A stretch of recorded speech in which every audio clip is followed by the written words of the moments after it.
Security market or stock market. Stock market అనేది IPO తర్వాత ఏ కంపెనీస్ అయితే లిస్ట్ అయి ఉంటాయో వాటిల ట్రేడింగ్ కానీ buying and selling of shares జరిగేటువంటి ప్లేస్ని స్టాక్ ఎక్స్చేంజ్ అంటారు. డీమ్యూచువలైజేషన్ అంటే స్టాక్ ఎక్స్చేంజ్ మరియు మెంబర్స్ యొక్క సపరేట్ ఓనర్షిప్ అండ్ కంట్రోల్ ఉంటుంది. షేర్ ట్రేడింగ్ చేయడానికి రీటైల్ ఇన్వెస్టర్స్ అయినట్లయితే బ్యాంక్ అకౌంట్, డీమ్యాట్ అకౌంట్ మరియు ట్రేడింగ్ అకౌంట్ ఓపెన్ చేసుకోవాలి. Trade mechanism first investors buy order అయినా సెల్ ఆర్డర్ అయినా ప్లేస్ చేయడం జరుగుతుంది. ఇది open electronic limit order book లోపల ఆర్డర్ మ్యాచింగ్ జరుగుతుంది.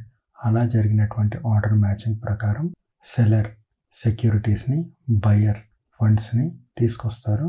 తీసుకొచ్చి దీన్ని security pay in or fund pay in process అంటారు. దాన్నే సెటిల్మెంట్ సైకిల్ అని కూడా అంటారు.